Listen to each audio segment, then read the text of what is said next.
Because we're only looking at this mat right now. They'll tell us when, correct?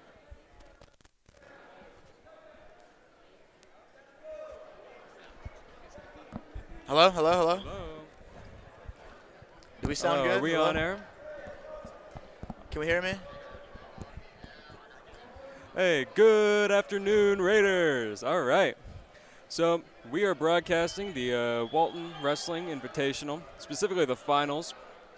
And I'm here with my good friend Peter here. Hello, I'm Peter Gross. I'm a senior on the Walton wrestling team. Been wrestling for about 3 years now.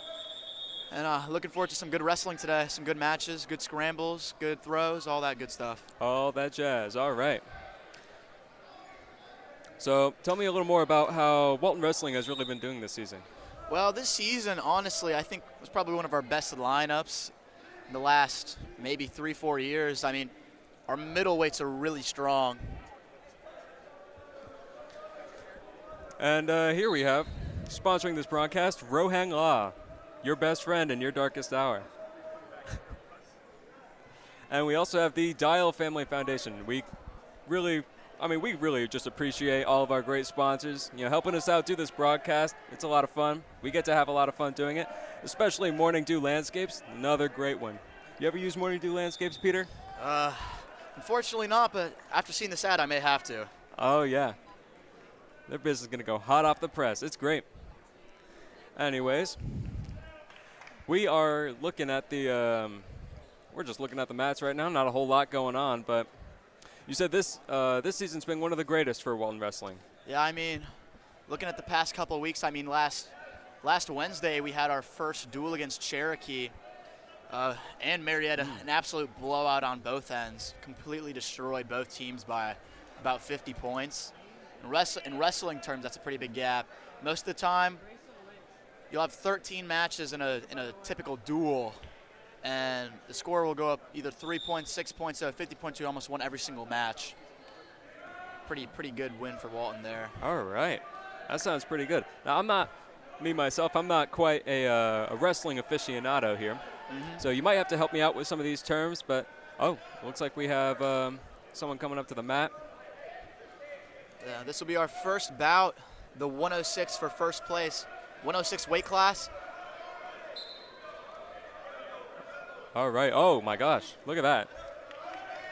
They're just going at it already. Is this kind of speed typical of a normal wrestling match, where they kind of move around the whole thing?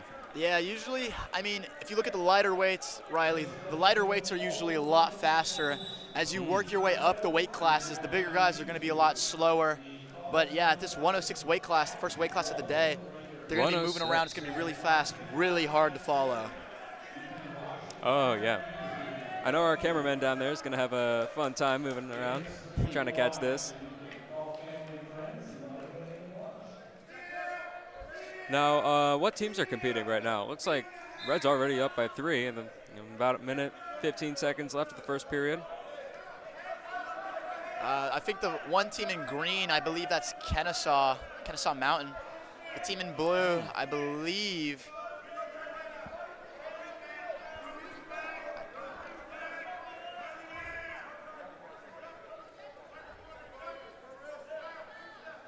Well, it looks like the red man is trying to use a wing right now, trying to pull him down. I don't know if the camera's picking it up right now, but if you see the man on top is taking his hand and driving it back onto his shoulder, trying to turn him over that. Right, wow. I mean, for 106 weight class, these guys look like they know what they're doing. I mean, this is the finals. The finals, yeah. I mean, it's been a long day, the finals. They've probably had 3 or 4 matches today. They're working, oh my gosh, a cradle by red. We got a scramble, maybe a reversal here. Reversal for Kennesaw in green. Another reversal by red.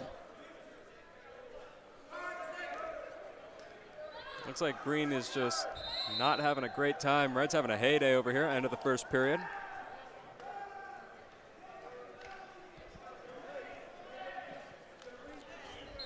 Looks like Kennesaw's coach is indicating for them to go neutral going into the second period.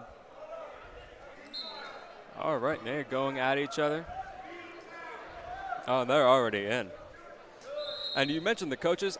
Now, are the coaches for this this particular sport, are they like high energy coaches? Oh, the wrestling coaches are always very high energy, probably some of the loudest coaches you'll see.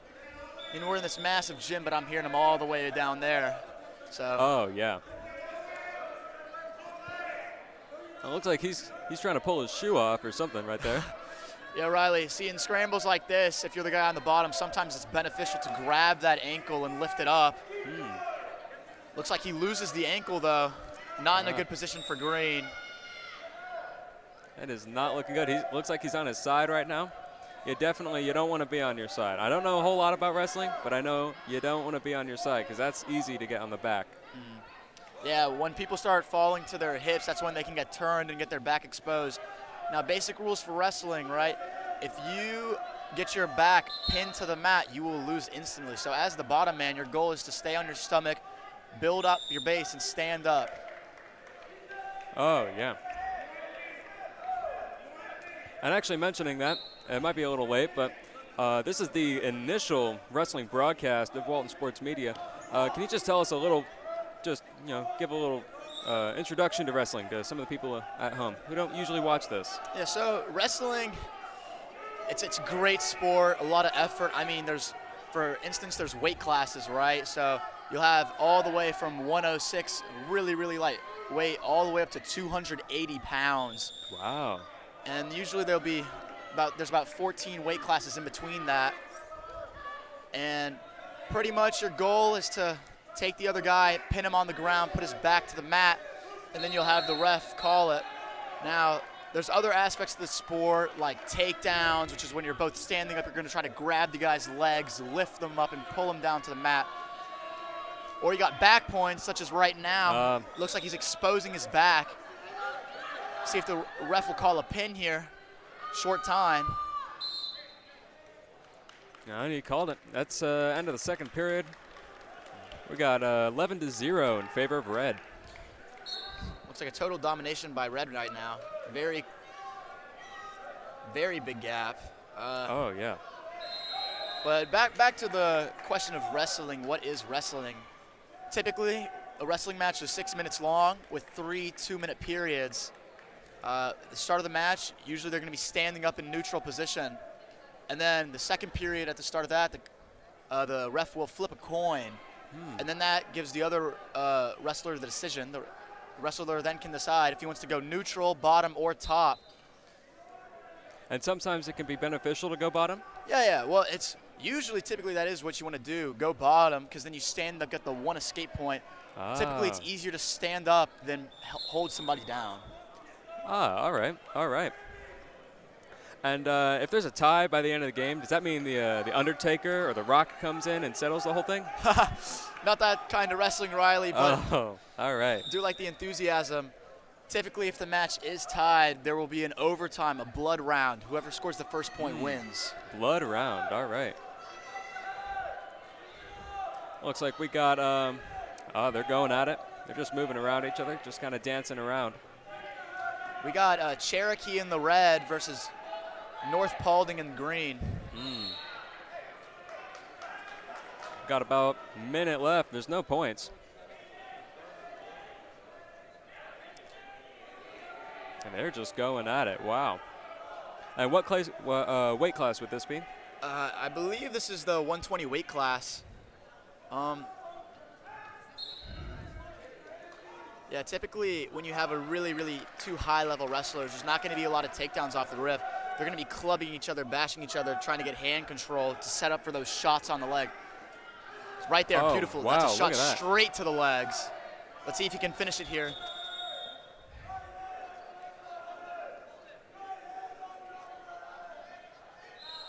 Oh, my goodness. We're looking at about 25 seconds left of the first period. No points scored. And it just, they are almost out of bounds. Oh, out of bounds. Look at that.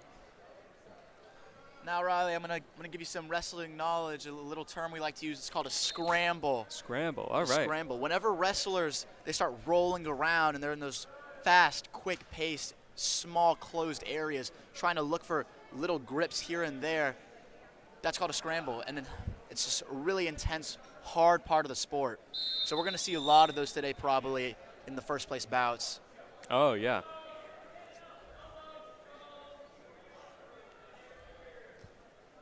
It looks like we got red on bottom, green on top.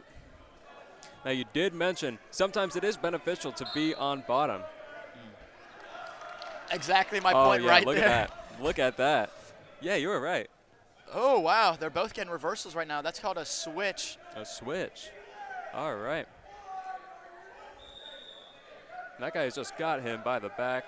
I mean, 2 points scored each one. We have about 40 seconds left the second period. Now, more wrestling knowledge.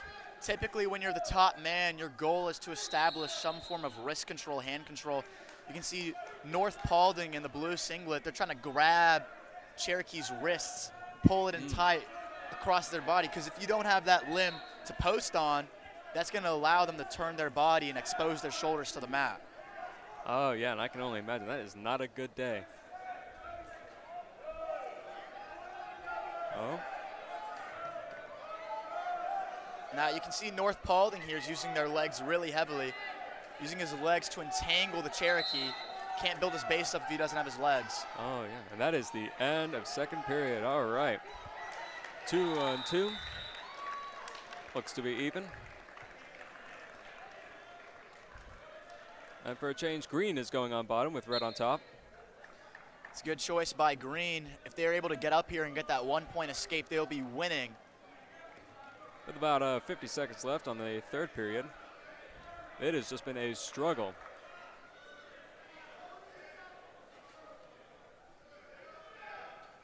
Let's see if green on bottom, North Paulding can try to establish some form of a base.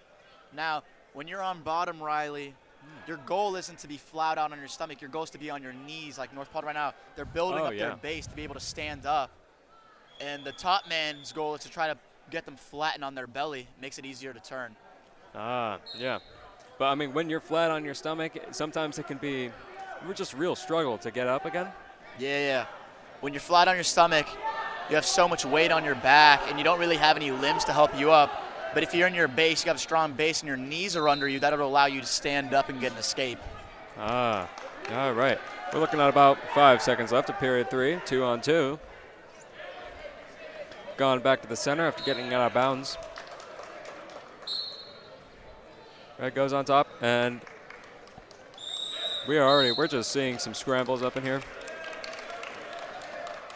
Now it looks like this is going to be our first overtime of today.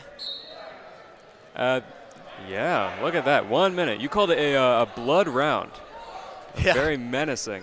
Well, here both wrestlers are going to be trying their hardest because whoever scores the first point will win. Oh. They're clubbing with their hands right now, and there they go. Go at it again.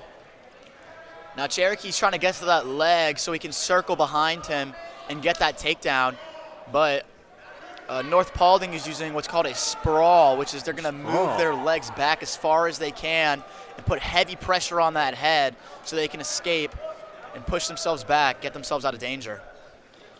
All right, well, it seems to be working fairly well. And they are right on the edge of the bound. There we go. Great takedown by Cherokee to secure the match in overtime. A long, hard-fought victory.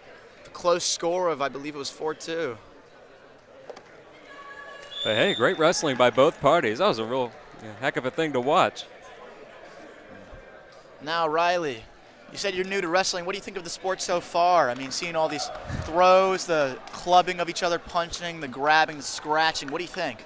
Well, I got to admit, it's not quite what I expected, but, I mean, I'm always here for it. Looks like a lot of fun. Looks like they're having a lot of fun. We've seen great wrestling. And not just someone storming over someone else, complete, takeaway, but it's just been really fun. But I was expecting more folding tables. I was expecting people to slam people in, but, I mean, this is great, too. Wow. Going to be a quick early takedown for Red. Oh, yeah, look at that.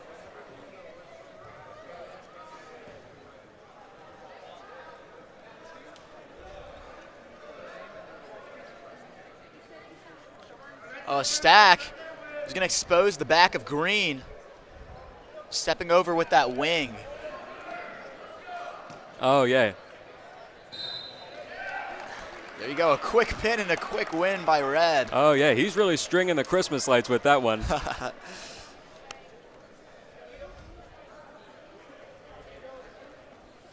And speaking of, it is near Christmas time. What do you think of the season, personally, Peter?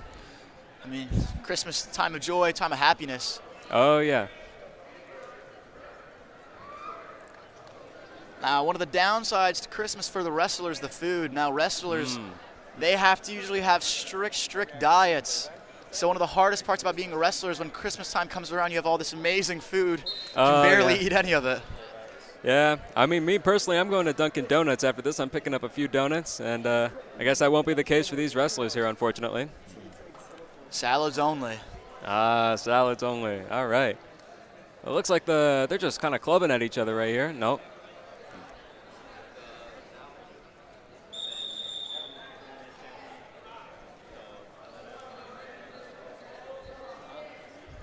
All right, they are on the edge. Now, who do we have playing up here? I believe this is we have one. I believe this is Paran in the purplish gray singlet with the red ankle band, and then in green, this is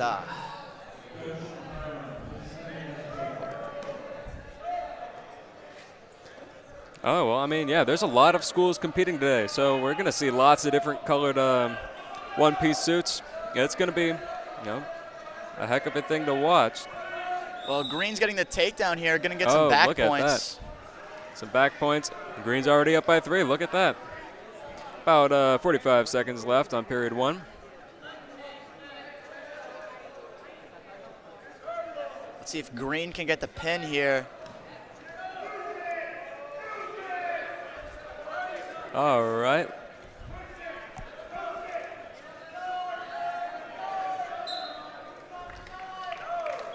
There you have it. Quick pin by Green. Quick pin. There you go. That's the end of the match. Now, pinning seems like a very important thing in this game because it can just end it just like that right there. Yeah, I mean, it's a lot easier just to pin your guy at the end of the first period than go that full 6 minutes of hard wrestling. Well, it seems like it. We have, the Tigers and the Patriots up right now on green and on red. Seemingly of a lower weight class. Do you know what weight class this is? Looks like this is the 126 weight class. 126, all right. Oh, looks like getting back control by the Patriots. Seeing if they can take the Tigers down here. Oh, and they're going at it. They're grappling each other. They're moving around. They're scrambling a whole lot. And there's some clubbing going on, too.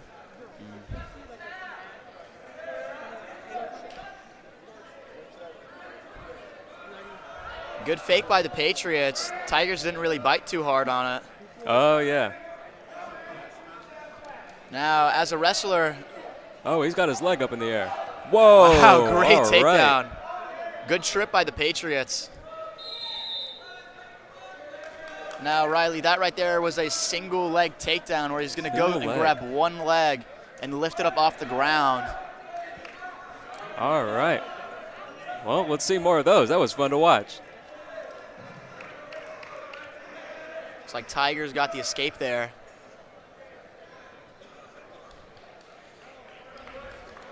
Now, it looks like they're just grappling at each other. They're clubbing each other. Some good hand fighting. Patriot gets back to that leg. He's going to finish that double leg. Oh, all right.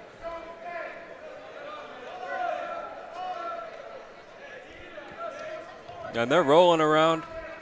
We're looking at about 30 seconds left of period 1. 6-1 in red favor. Out of bounds. Now, Riley, that rolling right there, that was called a tilt. Your goal tilt. All is right. to roll them over with that 2-on-1 grip on their arm and then hold them on their back. Didn't really work out too well, though. The Tigers defended pretty well. Oh, yeah. It's just been a struggle, as it were.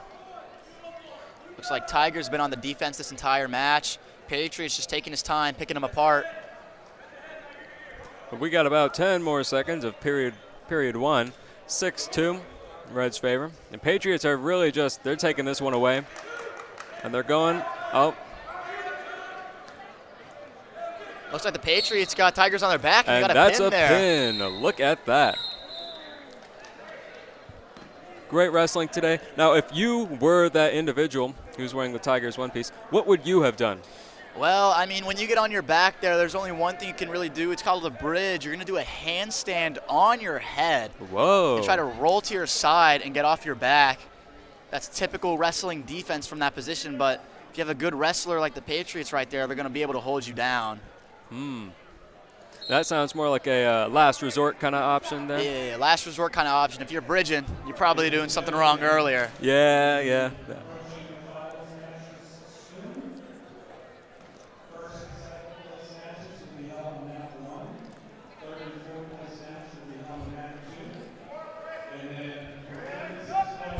It looks like the mat is empty here, and we got really no one here. What's going on? I think we're getting news in from the station. They're saying those were actually some of the leading matches up to the finals, so the finals are now just about to start. We're just getting to the finals? We are just getting to the finals, ladies and gentlemen. Finishing a couple of stray matches up so we can get these finals locked in and get those matches started.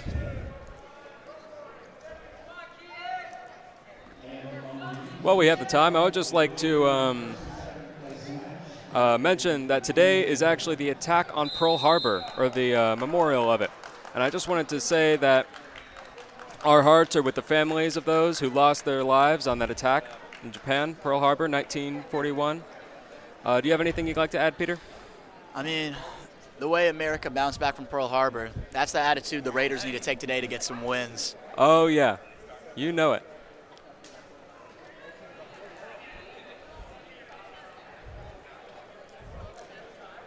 I believe we have a couple of Raiders in the finals today. We have about 4 or 5 of our wrestlers putting a lot of work, putting a lot of hard hours in the room to get to this place today.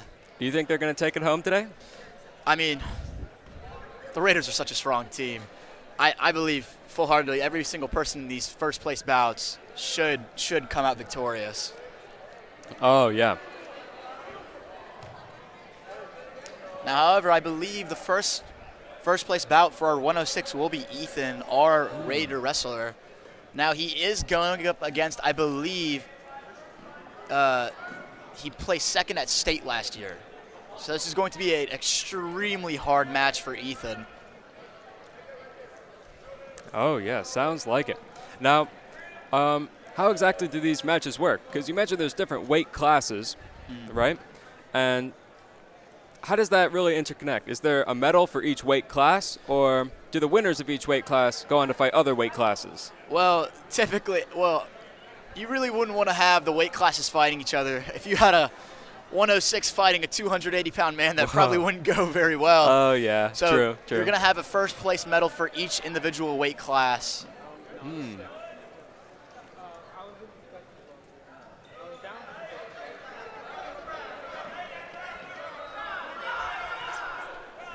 Also, we just want to thank Rohan Law for sponsoring our broadcast. We also want to thank the Dial Family Foundation.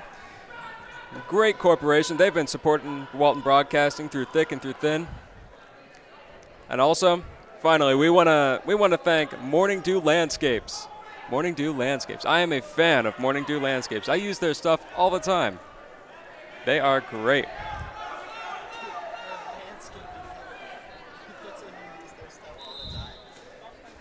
You got it. Landscaping. Fantastic. Looks like on the mat right now we had Jake Rayum, one of the team captains for the Walton Raiders, placed 5th his freshman year at state. Fortunately, last year, sophomore year, he had a really bad shoulder injury and wasn't able to continue the season. So now in his junior year today, he's seeing if he can get it done. That doesn't sound too good. Are injuries common in this sport? Now, even though the wrestlers do wear headgear, that doesn't really help that much. I mean, on our team, we have had about, I believe, last year we had about 5 or 6 concussions. Oh, wow. So this year we've had already a numerous amount of shoulder injuries. Me being one of them. That's why I'm up here talking right now instead of down there wrestling. All right. Well, I mean, it sounds like they got to be careful, but at the same time, if you're too careful, you basically throw the game, right? So yeah. I feel like there is a little bit of sacrifice in there. You know what you're getting into, though, like when you do sports like this. Yeah, wrestling's very heavy contact sport. I mean, you're practically throwing each other. Very common to have a lot of injuries. I mean, you look at the very high level, like college level wrestling. You have people like Spencer Lee who torn their ACL and wrestled through it. Wow. Wrestlers are some of the toughest athletes around. Oh, yeah. Yeah, for sure.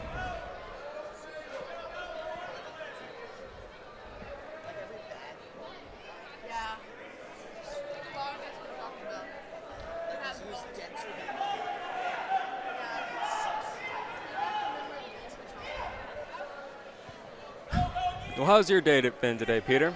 Well, I mean, it's been a long day. Woke up at about 9 o'clock. 9 o'clock, wow. I'd come in here and start helping some of the managers get through. All right, well, I mean, me, myself, I've had a pretty all right day. I had to wake up at 10, which is not where I usually want to wake up on weekends, if you know what I mean. But, yeah, I had to wake up, come in here early, set everything up, but I say the rest of the day is looking like smooth sailing. We're going to watch some wrestling. I'm going to go home. I'm going to get Dunkin' Donuts on the way home. It's going to be a fun day. What are you doing after this, Peter? Well, probably going to go to the movie theater, see the new Gladiator 2. Came out in theaters pretty recently. Gladiator 2. That sounds fun. Who's in it? I mean, one of my favorite actors, Pedro Pascal, is going to be in it. I don't know most of the cast, but I've seen the first movie, and it was a masterpiece of a movie, and I'm really looking forward to the second one. Oh, that sounds great. Pedro Pascal, he's one of my favorites. He's great. Anything with him in it, I mean, you know it's going to be pretty good. All right, that sounds like a pretty fun day. And currently on the off mat, it looks like we are having some wrestling over here. Now, what's going on? I mean, you look over there, it's actually my brother on the back of Cole Rose. Looks like he's choking him out a little bit. I mean, wrestlers, they do like to mess around a lot. They will push the boundaries, per se.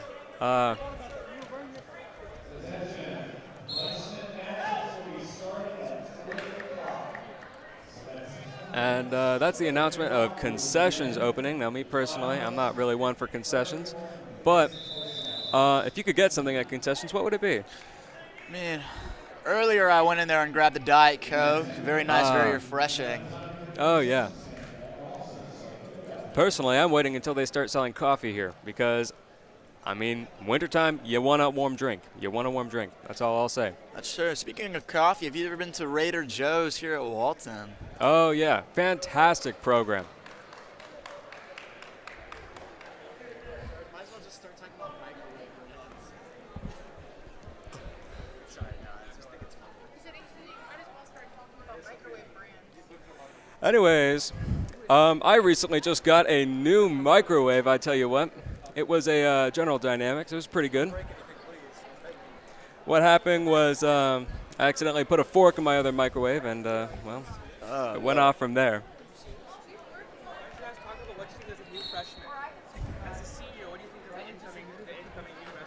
Oh, that's a great question. Got one of the people in the back here asked, what do I think of the new freshmen? New freshmen. All right. Yeah, let's hear it. Well, we have two really, I would say, classes of freshmen. We have a bunch of middleweights come in. We have Mihai Nekula. He's the brother of Emil Nekula. Emil Nekula, he placed last year, his senior year, he's at college now, becoming an Olympian, trying to for Greco wrestling. Anyways, Emil, he got second at state last year, senior year. The year before that, he got second as well. Two very, very close matches, but hopefully Mihai, his little brother, should be able to get it done this year. Oh, yeah, sounds like it. And I have a little sheet here, and it looks like we have a lot of freshmen on our new team here. We do. We have a lot of freshmen. Especially Nathaniel Park. Now, I believe, did we see Nathaniel Park? Did. We did see him play. It looks like he's got a really impressive score, 15-3 in a 144-pound weight class. I mean, that seems pretty good. Yeah, he has this is his record right now. 15-3 is a really good record right now. I mean, he's honestly such a dominant force, but I feel like one of the things we should really talk about Nathaniel is his attitude. He has one of the best attitudes on the wrestling team. Always has a smile on his face, always really, really happy.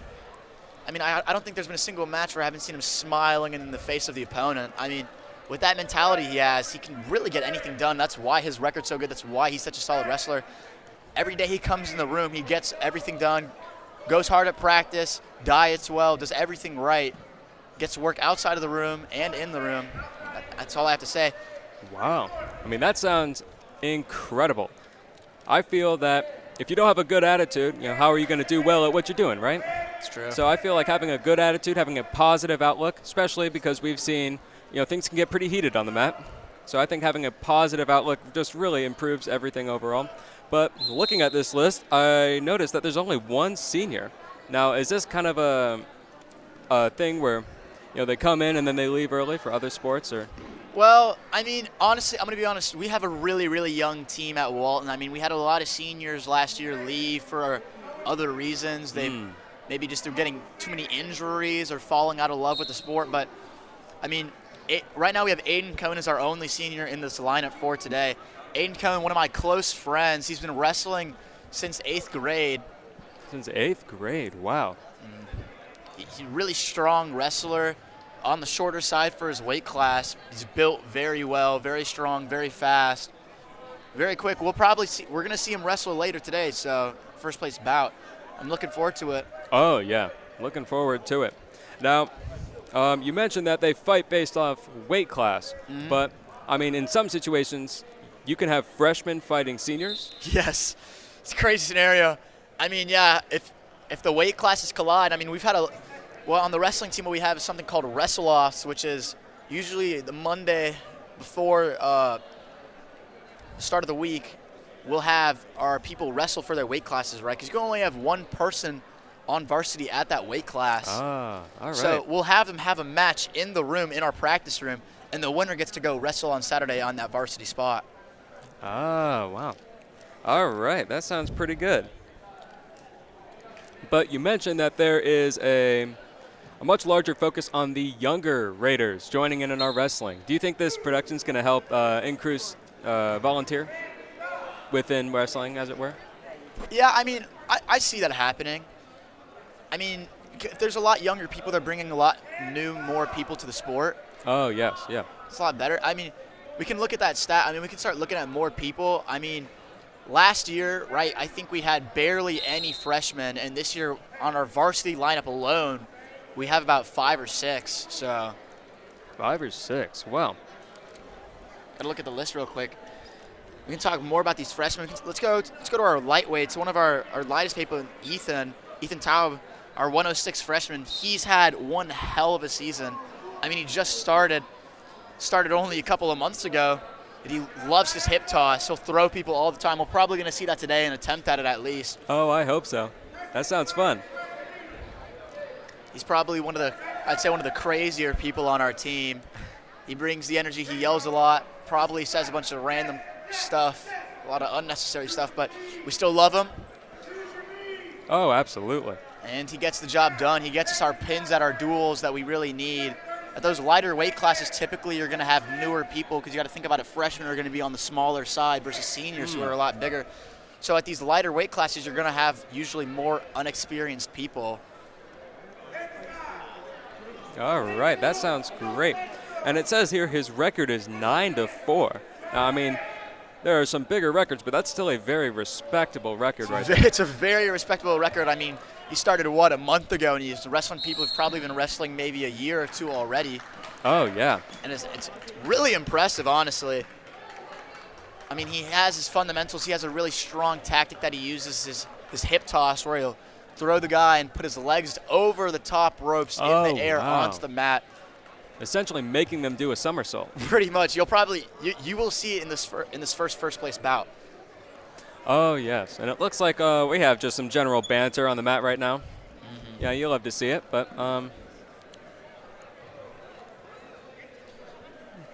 let's go more in depth on the sheet here. We can look at more of our freshmen here.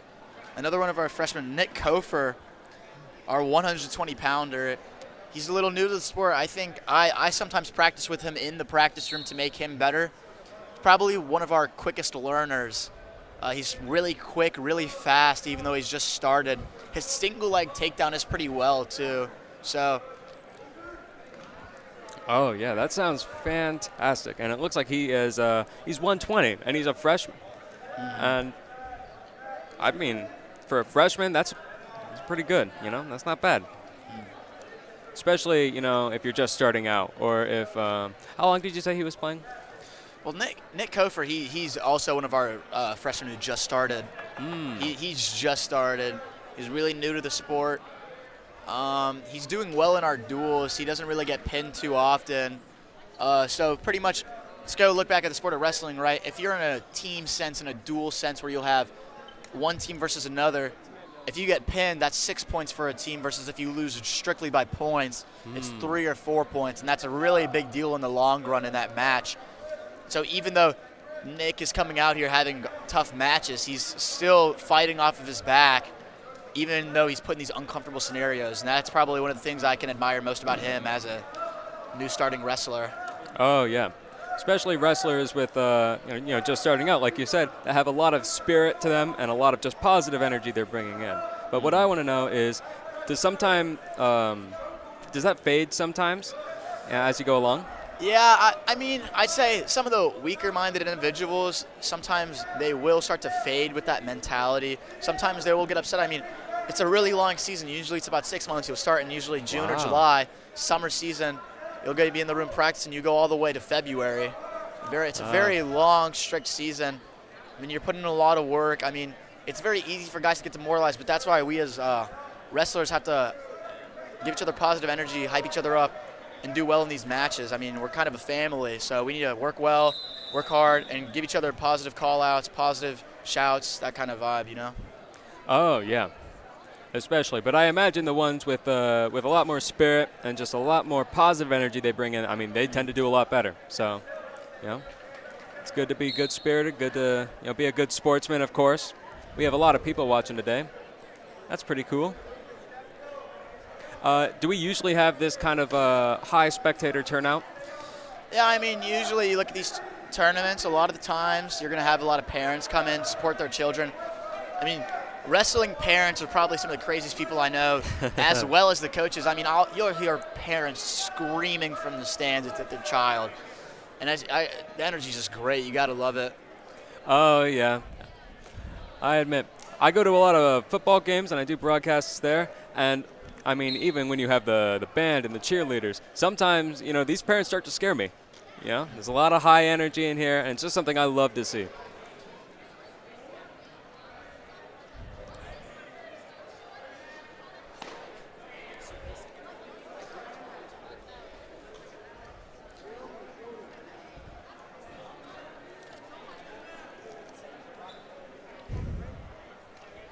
Another bout I'm looking forward to today for the first place bout is probably Jake Rayum. He's a junior, and he is one of our team captains. He's just an absolute beast. I'm looking forward to his match today. Oh, looks like it's starting right about now.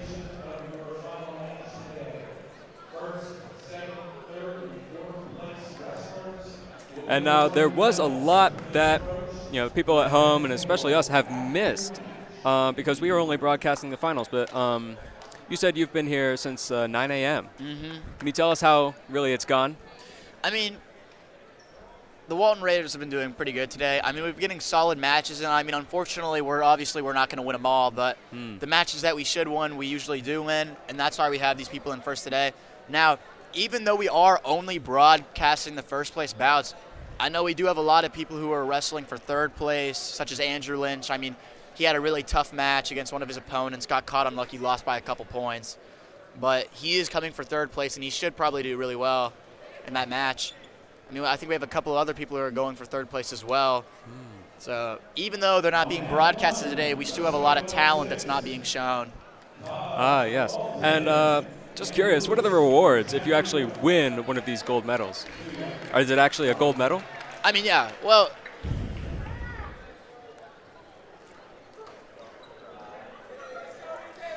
I mean, yeah, I'm pretty sure these medals are gold. Hopefully. I mean, probably sell that. Do really well. It looks like we got our first match here. Ethan, like I said, our 106.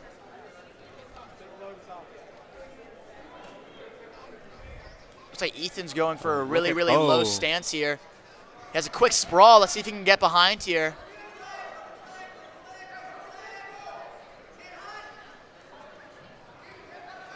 Oh my gosh, it looks like they are just going in circles. They are scrambling. Oh my God, Ethan with the takedown. Whoa. Circled around. Let's see if he can get a half here. Currently a minute 20 seconds left on clock. 0-3 in favor of green. Ethan with the first takedown, leading out strong. Now, I believe Ethan said that he was wrestling a really good opponent. I mean, this guy has, Ethan, he's 14 years old and he's wrestling someone with a mustache right now. Oh so my gosh. He's giving up a lot of experience and age right now, but he's still doing really well, keeping his legs away. Let's see if they stay out of, oh my God, back point. That is out of bounds. Ethan almost got him on his back there, even though they were called out of bounds. Ethan's doing great right now. So as I can see, out of bounds can sometimes use to a benefit, as it were. Yeah. I mean, if you're, let's say you're about to go on your back and you're close to the edge, you can sometimes scurry your way off and get called back to the center for a fresh start. Oh, they are going at it. Look at that. Scrambling really well right now. Unfortunately, it looks like Chattooga got a takedown on Ethan. We're looking at about 33 seconds of the first period, 4-3 now in favor of red. And it looks like there's been a lot of out of bounds, especially with Ethan Taub, 106. I mean, you're seeing lots of movement very fast. Sometimes it can get to the bounds really fast, as I can see. Now you can see in this position right here, Riley. Oh, as all right. Ethan stands up, he does want to break that grip and turn in. Looks like Ethan may be able to get a reversal here. You can see Ethan, you can hear the coaches yelling for Ethan to grab that ankle. If he's able to grab that ankle and elevate it, it'll make it hard for him to keep his grip. And Ethan gets a reversal, now leading in this match. All right.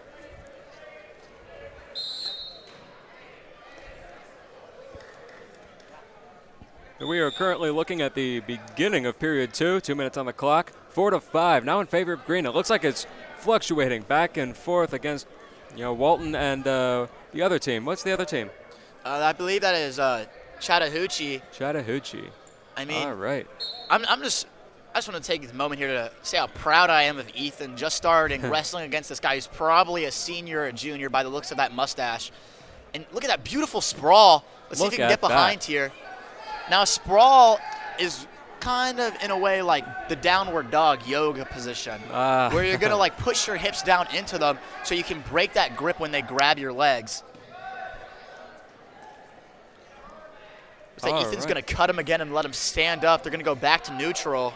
Back to neutral, a minute 30 on clock, 5-9 in favor of green now. It looks like they are just... Now that move right there where the Chattooga guy kneels down and then quickly gets back up, was that a fake out? Yes, that was a fake out. The goal Chattooga's trying to do there is he's trying to fake at that leg so Ethan can pull his leg back and he can attack the other legs. It's a way of forming another setup for another attack. I see. Now, I mean, even with a high contact sport like wrestling, I can see there is a great deal of strategy to this. Lots of tricks and tips and different ways to go about things. I mean, I don't want to hype up my sport too much, but I do believe it is a form of a physical chess. I mean, it's a chess match out there. Everybody's moving, every single meticulous, every hand movement, every foot movement. It all has purpose, and it all has something to do with the sport, and it's just great. It's one of the beauties of wrestling.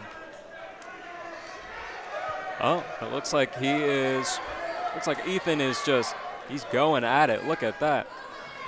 I think Ethan, it looks like he's trying to lock up some form of a cradle or, it looks like he's going for a wing here, I think. I don't know. It's a very confusing position. It looks like Ethan's trying to establish some form of hand control. Now, like I said earlier, when you are on top, your goal is to try to grab those wrists and pull them in so it gets them flat on their stomach, making them easier to turn. And it looks like Ethan's doing a pretty successful job of doing that. Yeah, but still a great great effort from the Chattahoochee Warrior here. And they are sprawling around. They're scrambling. Wow, controversial call by the ref there by Ed. Me personally, I would have called some back points there for Ethan.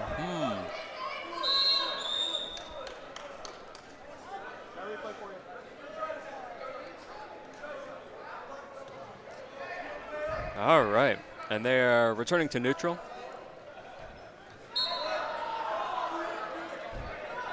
Looks like Ethan may be a little tired here. Now, typically when you're wrestling, you want to be in a very low stance to a point where you can touch the ground almost. That way you can use your hands to grab the attacker when they go for your legs. Oh, Ethan with the toss. Exposed back. He may be able to get the pin here. Oh, look at that. All right. And Ethan gets the pin. He gets the pin. All right. That is the coach is excited. Fantastic effort by Ethan. Now, this is the final, right? Yeah, Ethan has just won first place. And if I'm right, I believe that guy did place second at state, which means this is a crazy and an amazing win for Ethan. I mean, this kid, I work with him in the practice room a lot.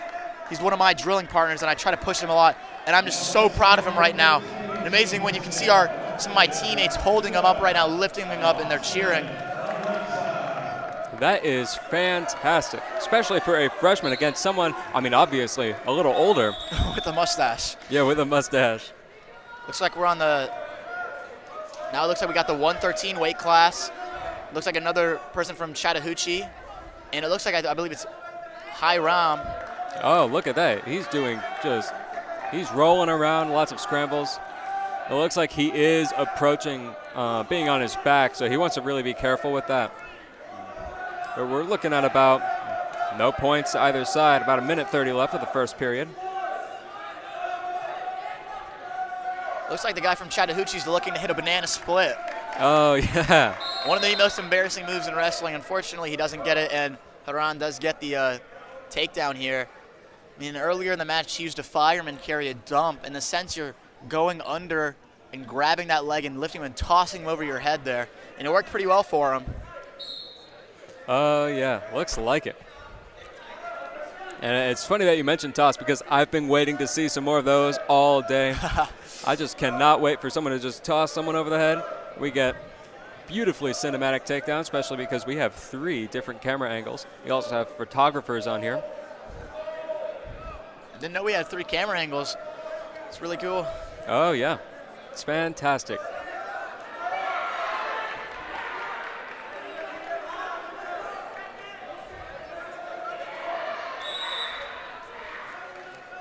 It looks like 0-3, about 25 seconds left of the first period. So it looks like Hiram in the purplish black singlet and the green ankle band is trying to get some form of a turn here, get his back exposed to the mat to get those back points. But Chattahoochee's doing some pretty good defense right now. Now you can see Chattahoochee when he goes on all fours there. That's called a quad pod. A quad pod, all right. And that allows you to stand up and slide your feet out from underneath them. And it looked like it worked pretty well for him until they just got called out of bounds right there.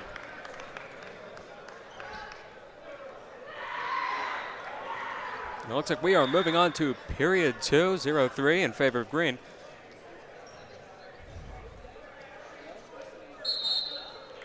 Wow, quick jump by Hiram. That.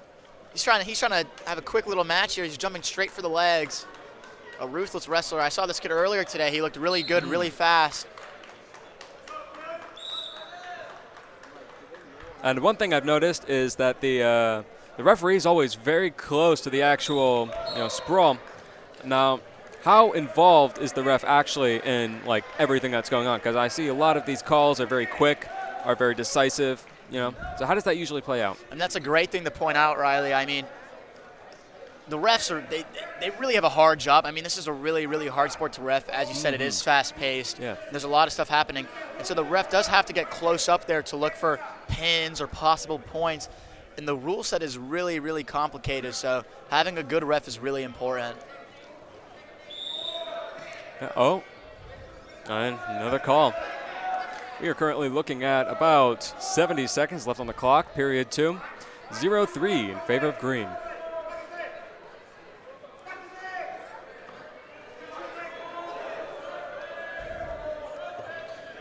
single leg attempt by Chattahoochee. Looks like Hiram is trying to do some form of misdirection, the jumping side to side there, trying to fake out his opponent. And there you go. That's out of bounds for there.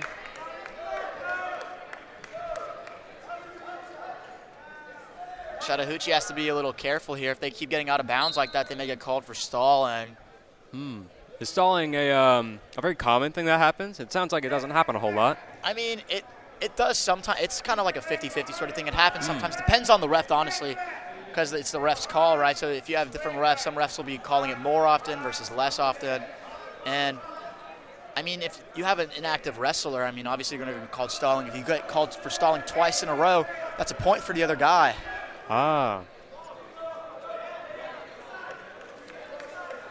You see how Ed there telling Chattahoochee to start working or he's going to get called. We may see a possible. Oh! Look at what a run! that. Oh my gosh, what a scramble! Chattahoochee tried to do a Russian tie snap, and then Hiram does it into a fireman carry. This is a beautiful scramble. Yeah, I see what you were talking about now with physical chess. I mean, it just seems like if you have one good move over your opponent, it can be over very quickly. You can. I mean, in terms of the wrestling strategies, I mean, you have some people who try to learn the entire vast game of wrestling, and you have other people, sometimes you'll have a person, they only learn 3 moves in their entire career, and they'll just really, really focus and perfect those moves and use it in a match. And that right there, that Russian tie snap was really beautiful. I mean, it was pretty much you fake the one leg, you take that hand, throw it by, and you have him doing circles. A drag attempt there by Chattahoochee. Hiram defends really well. Hiram counters back with his own drag.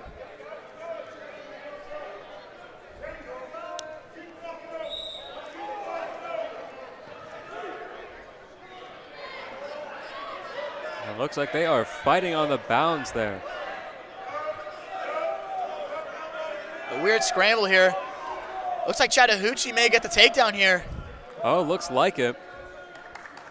But there you go. Currently out of bounds. Really unfortunate for Chattahoochee there. He maybe could have got that takedown to make the match a little closer, but Hiram uses really good defense here. Oh, yes. And I see there is a, maybe not a huge, but a slight height difference. Does height, is that like really a deciding factor sometimes in these wrestling matches? I mean, in wrestling, right, you have people at the same weight classes, right? So if you are taller and you have that extra reach, you're going to be a little less strong because the smaller guys are going to have more muscle. So it all kind of counteracts, right? If you're taller, you're going to be weaker, but you're going to have more length. So different moves benefit you differently.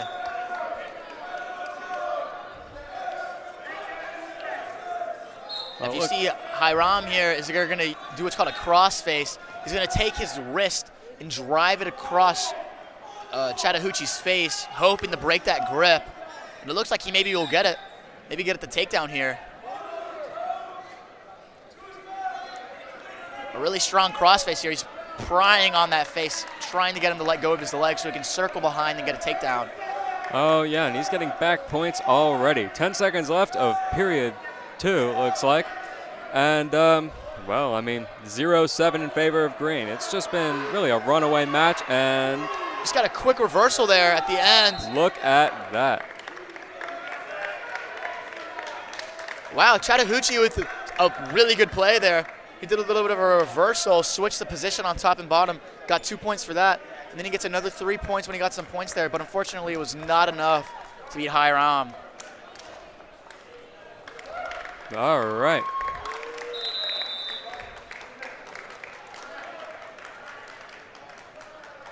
It seems our next final is fast approaching.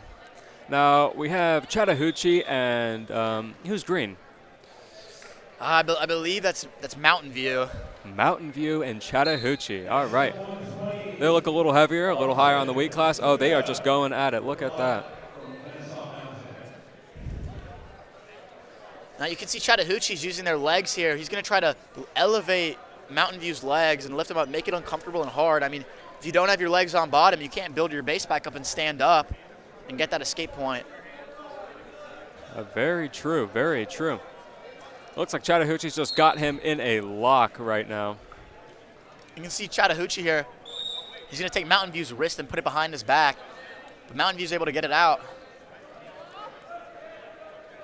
And Chattahoochee's going to cut it. Now, sometimes in wrestling, right, if you're on top, sometimes it's really, really hard to turn the person. So what you'll do is you'll just cut them, essentially, and that means let them up, and then get another takedown.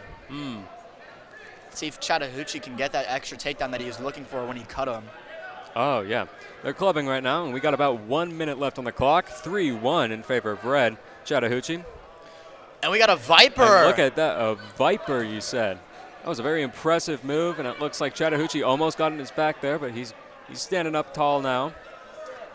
Mountain View had really good defense there, Riley. I mean, the Viper was a very dangerous move, but he counteracted really well. Mountain View's doing great right now.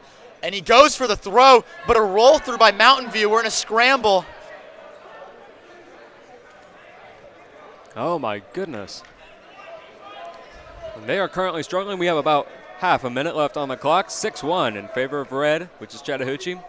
And this has just been a struggle, knives to each other's throats, as it were, of just, action, counteraction.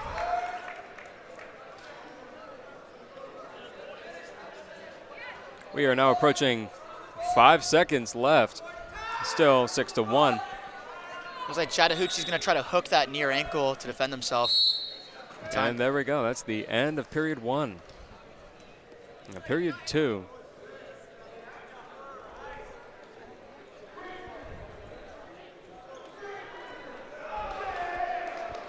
Looks like Mountain View chose to go neutral for the start of the second period. A good choice. I think he'll be able to get this takedown. They're pretty equal when they're both on their stand-up game, so hopefully he can get a takedown and make the score a little closer. Oh, yeah, and it looks like there is a lot of clubbing. Oh, now there's grappling. Wow, good snap. Now a snap, Riley. A snap, all right. I would say that is when you're going to grab your opponent. You're going to try to pull their head down to the mat. Now what that allows you to do is you can now circle around them, or when they come back up, you can shoot a shot in on their legs and lift them up. Oh, that sounds like a very devastating move if used correctly. If used correctly, I've seen some people get knocked out when their head hits the mat. So. Yeah. You mentioned knockout. Does that happen a lot? I mean, that sounds like something pretty serious, but, I mean, you mentioned this is a high-contact sport. I mean, usually you're not going to see very many knockouts because it is a sport of grappling. I mean, there's no striking, there's no punching, but there is a lot of throwing. And so sometimes if people do get thrown on their head, you can have some concussions there. Yeah. Or you could have sometimes people accidentally get choked out and they can pass out that way. But most of the time it really doesn't happen. I mean, the ref's job is to make sure that doesn't happen. But Mountain View gets the pin there, even though they were down. All right. Great effort by Chattahoochee, but, sometimes that's just how it happens.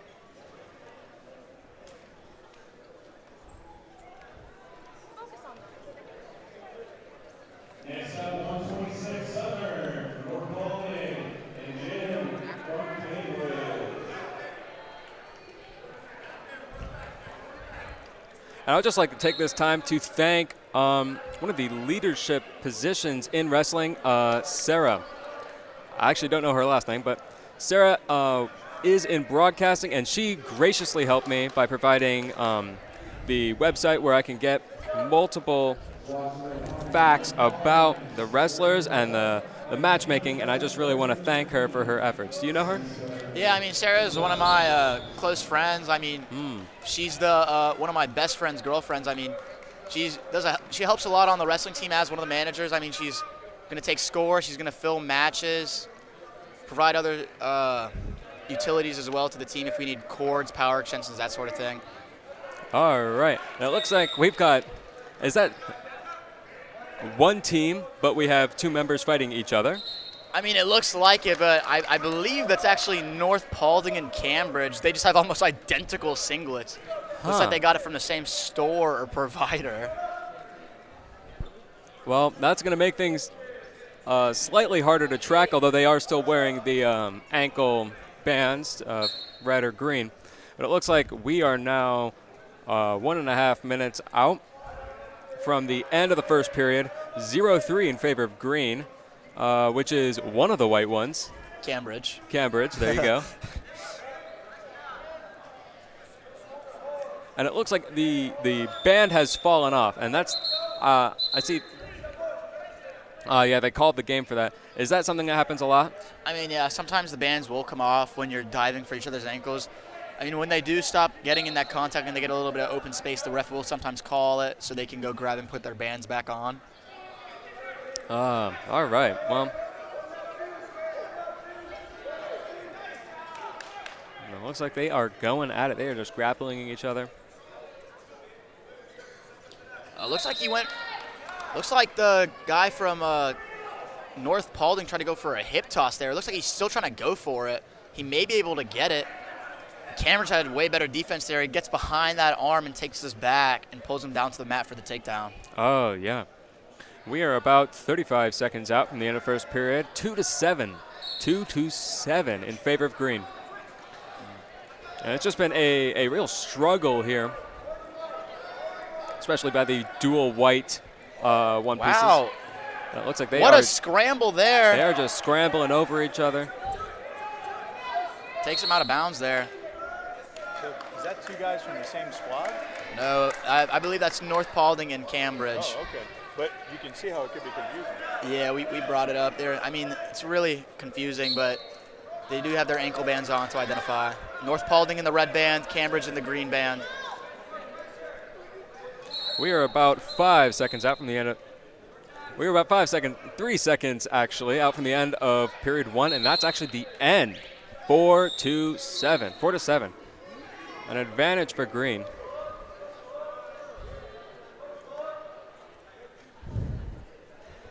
And I just want to take this time really quickly to thank one of the members of our broadcast, Tristan. It looks like he has brought some candies up, and I know I'm going to be enjoying those. Now, Peter, you're not a part of Walton Broadcasting, but you did mention that, I mean, you're announcing today, obviously, so you've been kind of briefed on that. What do you think of the program so far? I mean, honestly, I'm really surprised. I mean, I think of broadcasting, I thought of just a little school program, but I come up here and it's really, really professional, and I'm just really impressed. And it's amazing how we have all this equipment up here, and we have these really fine-tuned equipment and this headgear I have on right now, and I'm just really thankful to be here right now. Oh, yes, very thankful. Well, it's a fantastic program. If anyone out there is wanting to donate to our program, hey, we love money. We'll take it. But, yeah, we are Walton Broadcasting Boosters. We are a 401k nonprofit charity. So if any small businesses out there want to support us, that would be greatly appreciated. But back to the game. Referee is on the for that. But going back to the mat, looks like we are 15 seconds out from the end of period 2, 11-9. So we have just seen a massive resurgence from red. Looks like North Paulding just tried to hit a Granby roll. That's where he's going to roll over his own shoulders, putting himself in potential danger, trying to get out of that bottom position and get it up to neutral and escape. Unfortunately, it did not work out, though, and the period ended. Period ended. And sometimes that's how it goes. Now, I've seen this. Is this a two-period sport? And if it's not, or no, this is a two-period sport, as it were. So you have a few minutes to really just get in, do as much as you can, or get a pin. And then there's also, you said the blood round. Yeah, I mean, the blood round, that's kind of an OT thing if the sport's tied. You rarely ever go there, but when you do, usually they're both extremely tired. I mean, you do have your 2-minute periods, and there is 3 of those periods. Oh, 3. Oh, okay. But, yeah, typically you will have that one match. And even though it does sound like a really short match, I mean, think about it, at these tournaments, you're going to have 5 of those matches. So you could have 30 minutes of wrestling in a day. Oh, and yeah. let me tell you, that is extremely hard.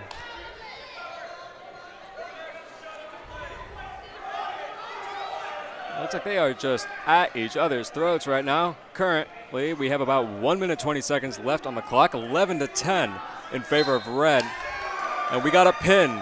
We got a pin red in the one piece, which is white. Or just what school is that? That's North Paulding right there. North Paulding. North Paulding looks like they've gotten an edge up on green, but very great efforts by both participants there. It's fantastic.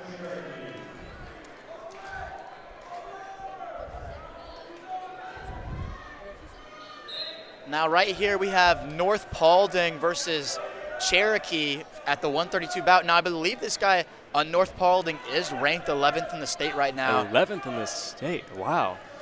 I believe he is pretty good. He does have some cauliflower ear, which I did saw earlier today when he had his headgear off. All right. Well, oh my gosh, they are just going at it. Look at that.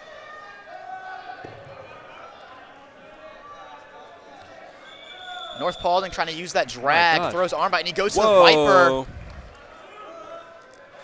He's going to get a takedown and that- some back points there. Yeah, that is a out of bounds with 3 points on red. About 1 minute 40 seconds left of the game. 3-0 in favor of red. Looks like red is starting out on the bottom, and they are already there, just going around. Now Cherokee's trying to use this switch here to turn the position around. He may be able to expose some backs here, but North Paulding's defending pretty well. Trying to see if he can get the legs here. It's a very interesting scramble. We'll see what happens. All right. North Paulding defends well, gets his leg free.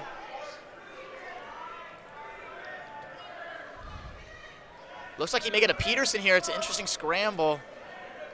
Cherokee, I have wrestled this guy on Cherokee before. I did beat him 8-0, but I will say he is a good wrestler, though. He put up a fair fight. He did put up a fair fight. I went all 6 minutes with him, but right now he is losing against this guy 3-0. Hopefully he can he's trying a lot of defensive moves, but it seems as North Paulding 11th ranked guy is just doing really well on top, breaking him down, using his legs to tie him up, make it hard to stand up. Oh, yeah. We are looking at about 3-0. 3-0 right now with about 30 seconds left of period one. And this has just been a very defensive play against North Paulding. Ranked 11th in the state. Do a lot of high-ranking players. They come from schools around here. There's a lot of really, really good schools that are somewhat near here. I mean, you have like a lot of good people some good people at North Cobb, some good people at Milton, Lassiter. I know there's some state champs on Lassiter. A lot of high competition around us here at Walton. Oh, yeah. 5 seconds left. 3-0 in favor of red, which is North Paulding. Something to be noted, Cherokee did really well on bottom there, defending a lot of the takedowns. Even though he was put to his back multiple times, he was able to roll out quickly and avoid getting any points called on him. Oh, yeah, yeah. But in this kind of sport where you have especially lots of contact, lots of strategic moves, would you say a good offense is just as good as a good defense? I mean, yeah, that's a really good point. I mean, if you are on the offensive, there's no way you can get taken down. I mean, if you're always attacking the legs, there's not that much danger. I mean, you're initiating every single attack. But I mean, yes, there is still ways you can win if you are the defensive wrestler, but it's going to be much, much harder. Well, it's good to hear. We have about 1 minute 30 left on period two. 3-0. Maintaining a 3-0 in favor of red, which is North Paulding. But this Cherokee guy, as you said, he is putting up a tremendous effort right now. Cherokee's starting to get to his own offense here. He's in on a double leg, but it looks like, wow, he's going to try to pull that ankle North Paulding. He's going to pull that ankle towards him and elevate it. It's going to flatten out Cherokee, making it hard for him to finish this double leg takedown. All right. Oh my, almost a potential. Oh my, it looked like his knee snapped out of place there, really close. Surprised that Ed didn't call a potential dangerous there. Oh, yes, and it looks like the score has gone up. It is now 6-0. 6-0 with about 40 seconds left on period two. This has just been just a real struggle here. Lots of defensive plays, lots of, North Paulding commencing and initiating that attack, just forcing Cherokee to respond to just all of his attacks now. But it has been a close game with about 15 seconds left. Now, North Paulding here, right there, that move he was attempting to do was a half Nelson. He was going to go under his armpit and onto the back of his head and try to pry down and see if he can flip him there. It's working pretty well. You can see it used right here. Oh, yeah. That half Nelson's used really well. And he's able to expose the backs there right before the timer goes out. Timer goes off. 14-0. 14-0 in favor of North Paulding. Now, another part, I said you could win by points and you can win by pins, but if you're up by 15 points, the match does immediately end as a mercy rule. It's called a tech fault or a technical. If North Paulding gets the escape right here, that 1 point escape will qualify that, and the match will be over. Oh, yes. Oh, look at that.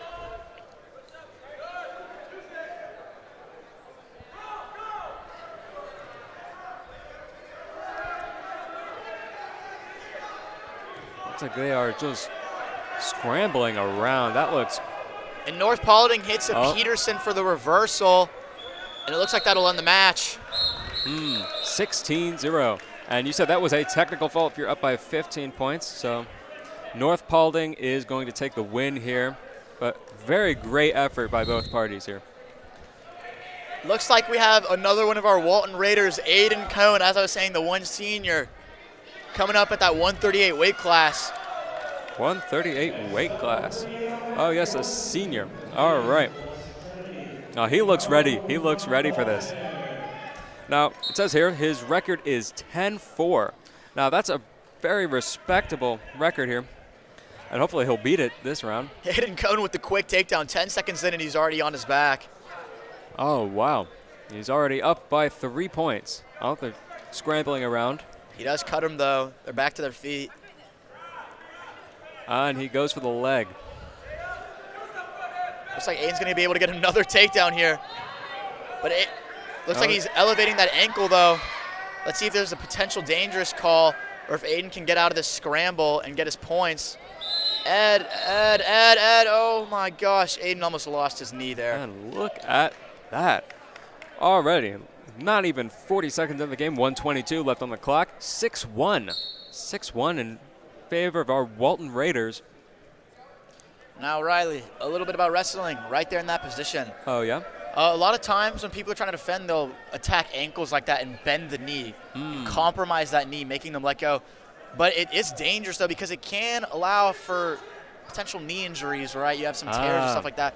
And that's why Ed had to call the potential dangerous there. Really unfortunate. I mean, you got to be careful because that could be career-ending. Oh, yeah. And speaking of career, do a lot of wrestlers, especially ones higher rank in the state, do they go on to more professional wrestling, like in college and after that? Yeah, I mean, you have the NCAA. I mean, you have a lot of good wrestling schools. I mean, here in the South in Georgia, you don't have any wrestling schools, but you go more up north, right? You got like Penn State and Iowa, some of the best wrestling teams. I mean, we could have some people go there. You never know. But wrestling at that level is really, really hard, and very few wrestlers go to that level. Yes, yeah. That's pretty good. We got about 15 seconds left on the clock, and the Walton Raider, he is taking it home 12-4 in favor of our Walton Raiders, in favor of Aiden, more specifically. But he is just going in. Oh, no, Aiden accidentally gets him, but he scrambles out of it. Scrambles out of it. That was a good play. Good play. Now, 1 second literally left on the clock, still 12-4, but Aiden dodged a bullet with that one. It was close right there. I mean, I like to say Aiden Cohn, his amazing ginger hair really lights up his fiery spirit. I mean, one of my favorite ginger people I know. I mean, very rare, but he's also a very rare wrestler as well. Oh, yes. He's got a lot of heart. He's got a lot of passion, and I think he's going to get it done today. Oh, yeah, look at that. And they are, it looks like Green is giving him a lot of fake outs, and then Aiden just goes in. Just runs him over with that double leg takedown. Aiden's going to go in. He's going to dive for both those legs, and he's going to tackle them together, keeping him from pulling his legs back and sprawling. Oh, yes. We are looking at about 1 minute 40 seconds left on the clock. 15-4. 15-4. This has been a very impressive game by our Walton Raiders here. And they are on their feet. Coaches are very energetic about this. And he goes for the legs again, but he knows what's coming. Yeah, I mean, after the first 5 takedowns, I'd hope he'd be able to stop the next one. Yeah. It looks like he might have to switch strategies up a little bit because now Green knows what the Walton Raider is expecting. Aiden, even though he got sprawled on right there, perseveres. He goes to a little bit of a dump there. He's going to try to attack that elbow and take him off. He may go for another dump here. He's going to lock up chest wrap, back up to their feet. Yes. 50 seconds left on the clock. 18-6. 18-6. Aiden has a 3 times higher score than the green. Now, who is the green? What school is that? I believe that's Blessed Trinity. Blessed Trinity. Ah. Pretty decent school, but Aiden Cohn gets the tech fall. As a senior, one of our best wrestlers. Great job by him. That happens occasionally, but, you know, when you have someone with a fiery spirit and ginger hair like that, I mean, you might as well just call him McGregor at that point, right? Yeah, you could call him the Conor McGregor of wrestling. Oh, yes, yeah, Conor McGregor, he is boxing, isn't he? Yeah, he does. He's had done some boxing in the past with Floyd Mayweather. He also does MMA. And who do we have here? We have another Walton Raider here. This is Nathaniel Park. Nathaniel Park. The guy who always has a smile on his face, always happy. That guy with that positive attitude I was talking about earlier. Oh, yes. Yes, I remember. With the 15-3 record. That is very impressive. Yeah, he is really, really good. He's a freshman, but he's been wrestling prior to this. Mm.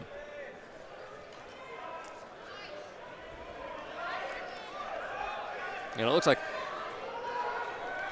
North Paulding. Is that North Paulding? That's that. I believe that's Cambridge. Cambridge. That's right. Cambridge went for the legs, but he knew what to expect. He brought him around. Cambridge leading out with the takedown here. Yeah. Not really expected. I thought Nathaniel would do a little bit better here. But it's struggling. It looks like Nathaniel's on the defensive right now. Score is currently 0-3 in favor of Cambridge, green. We have about 1 minute left on the clock, and I hope Nathaniel can bring it back. I mean, the way you described him, he sounded like a very positive, energetic person, so I know he'll persevere in the end. I mean, even if Nathaniel's down, I know his attitude won't allow him to quit. He will keep fighting throughout this, even though he is getting rode out right now with the legs. Riley, you can see Cambridge using those legs there to tangle up Nathaniel's legs, making it harder for him to stand up. But Nathaniel's going to try to reach over. Maybe he can go through the back door, a.k.a. back out through the legs, take his back, and get that reversal. All right, we got about 30 seconds left on the clock. 0-3 remains. Looks like Nathaniel's on bottom. And they're struggling. About 20 seconds left on the clock. Score remains the same.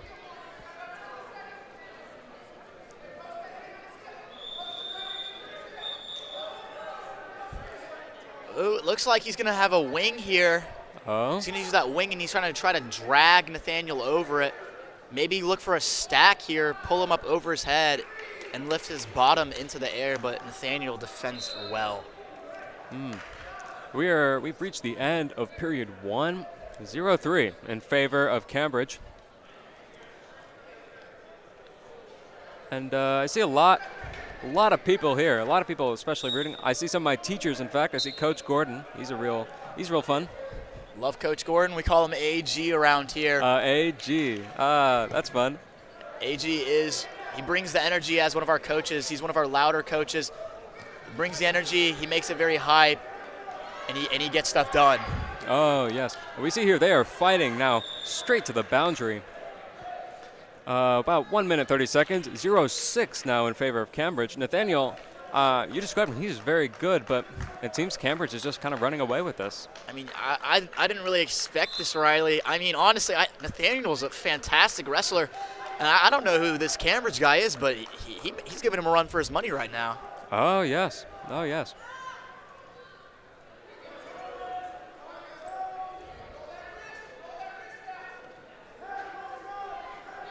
Looks like they are just struggling. There's just not a whole lot happening. We got about 1 minute left on the clock.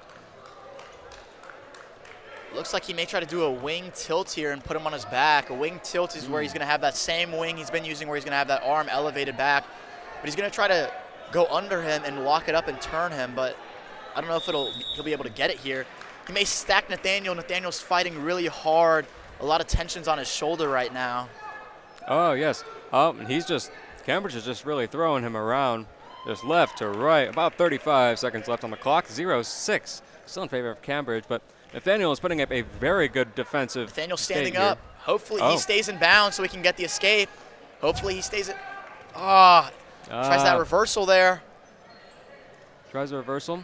Cambridge they're now out of bounds. A reversal, Riley, is pretty much what you're going to do is when you have the person on your back, what you're going to try to do is reach back and turn around and grab their leg and then pull yourself to that leg to get the switch of position. Fortunately, Cambridge just defended really well there. And he goes for a Granby roll, and he's out! Oh, my gosh, what a Granby roll by Nathaniel for the escape. Looks like they're just clubbing at each other right now. Now, Riley, right there, that Granby roll, pretty much what you're going to do, as you saw Nathaniel did, he rolls over his shoulders, separates his hips from Cambridge's hips, and creates that space, allowing him to run away. Sounds like a very decisive move and very entertaining. I mean, I was very entertained to see him just ninja roll across Cambridge there. I mean, that was very entertaining, Riley.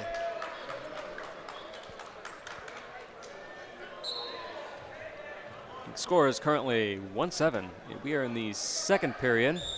About 1 minute, 50 seconds left on the clock. 1-7 in favor of Cambridge, though. But Nathaniel is fighting very hard for this. One thing to note about Nathaniel is he is Mongolian, so he does have the blood of Genghis Khan running through his veins. I believe he will be able to get it done today. With that fighting spirit, I know he can get it done. Even though he's down 110, I believe in Nathaniel Park. I believe he can get it done. I mean, I believe it too. If you said he has the spirit and the blood of Genghis Khan, one of the most successful Mongolian warriors ever.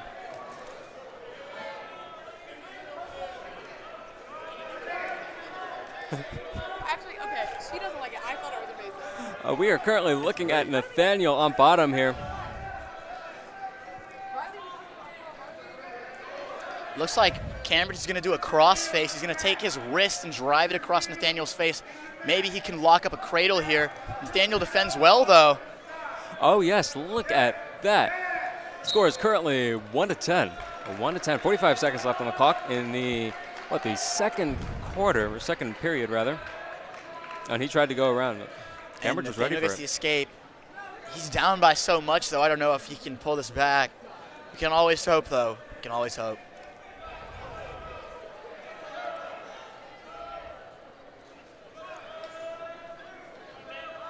Currently 20 seconds left, 2-10, 2-10.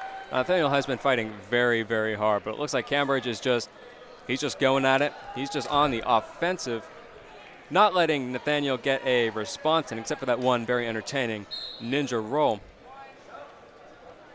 5 seconds left of the second quarter, and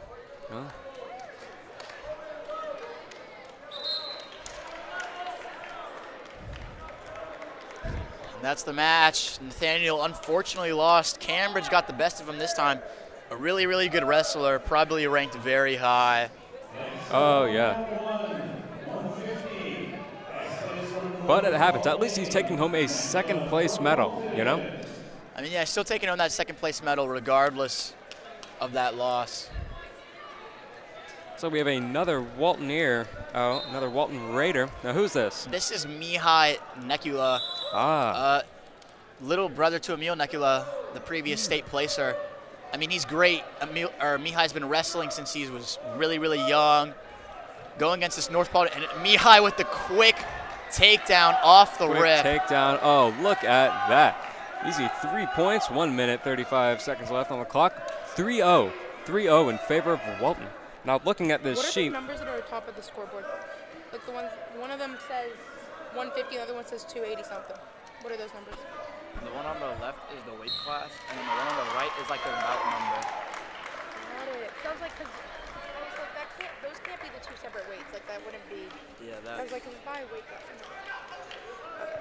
So it's not okay. And Mihai locks up the cradle, putting North Paulding on his back. He may be able to stick the pin here. And he does. I'm looking at it, he's got the pin. I mean, it says here, Mihai Nekula is in the 150 weight class as a freshman. You said he'd been going at this before. Oh, and yeah, he did get the pin, so that is going to be a golden medal for him. That was Mihai. Mihai has been wrestling for 7 years, so 7 years. He's no new wrestler. He knows what he's doing. Now we have Tim Jules. Tim Jules. 157. He's been wrestling for a little bit too. He is a junior. In the 157 weight class. And it looks like they're going at it just immediately. Grappling each other's head and clubbing. Now, one thing about Tim is he is very, very strong, so he's going to try to get up here, tie up with this guy, and use his strength to his advantage. All right, well, let's see it. Now, it looks like the opposing team is slightly taller, but as you mentioned, there's a trade-off there in just muscle mass. Yeah, the other guy, he is in green. He is going to have that longer reach, that longer wingspan. But as long as Tim stays tied up with him, he shouldn't be able to attack his ankles at all for any ankle picks or any single leg attacks. Tim attempted right there to get to his leg, but green sprawls really well. Green sprawls off, and it looks like something has fallen off. I believe that's a mouth guard. Oh, no. Mouth guards. Are they very, important? Are they used a lot in this sport? I mean, mouth guards are typically used for people with braces, so your mouth doesn't cut up your. And Tim's on his back. Tim is on his back. Tim needs to fight here. He needs to dig deep. He needs to punch that arm through, that arm that's hanging in the air, punch it down to get his hips back down to the mat. And he does. He rolls around. That was a successful defense, but it is now unfortunately 0-7. 30 seconds left on the clock. 0-7 in favor of the opposing side. See if Green gets their mouthpiece back. I'm assuming he has braces and he has a lot of blood in his mouth right now. Oh, that does not look very good. So one of the problems with wrestling, Riley, is if you do have braces, right, and there's a lot of head contact, a lot of clubbing to the face, as I've said, and you have braces, that's going to cut your mouth and your gums up, and so that's why you have to wear a mouth guard if you have braces. That does not look very pretty.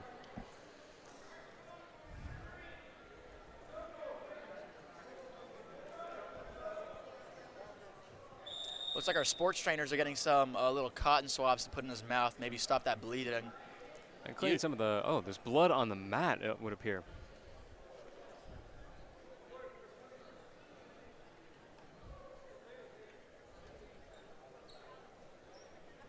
Time right now is about, we're looking at 3:50. 3:50.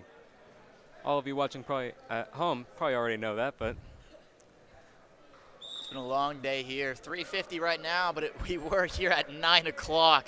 Yeah. It's been a really long day, a really long tournament, but we're having fun, and it is almost over with these finals matches.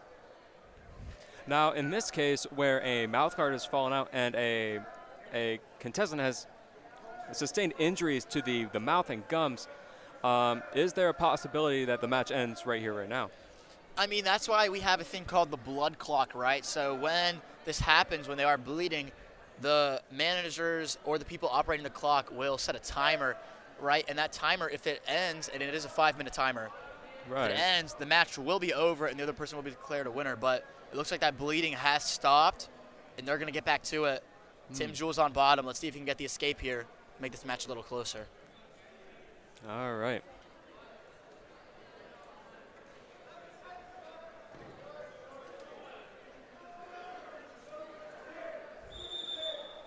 I just feel sorry for him because he's probably going to have to go get a dental appointment after that. I'm not a big fan of the dentist, but it looks like he's getting ready.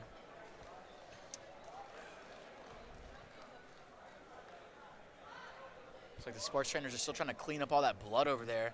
Looks like there's a decent amount of it since they've been out here for so long. Looks like the opponent, the Mustang. Now, which school is the Mustangs? The Mustangs, I believe, are. Let me look at my stats real quick, and I'll get back to you, Riley. All right.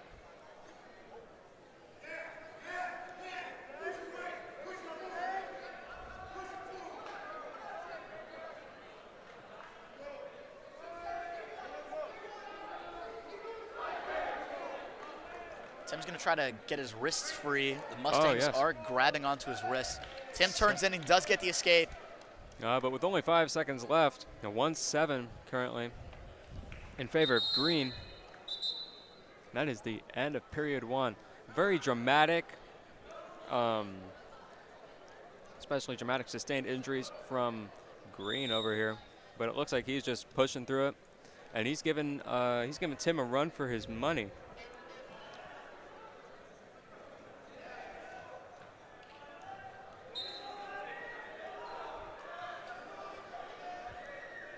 Tim's going to need something big here. Get a takedown or something to pull this match a little closer. They are grappling at each other really quickly. And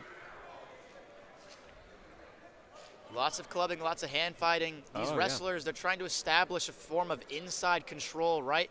Because if you have the inside control, you do not have the arms to worry about, so that way you can get down to those legs. all right, we are looking at it. And it looks like Tim is slightly over green there. We have about 1 minute, 20 seconds left on the clock. 1-7. That is out of bounds, but we have 1-7 in favor of this green team. And it looks like I see his coach off to the side. He looks very energetic about this. I mean, who wouldn't be, right? Who wouldn't be? They're going at it. 1 minute left on the clock, still 1-7. Looks like the Mustang, he's trying to use his length to move Tim around and get to the legs. Tim sprawls and snaps him down really well. Tim trying to establish that underhook. If you see his right hand sticking under his armpit, he's trying to punch that arm up to elevate him so he can get closer to those legs.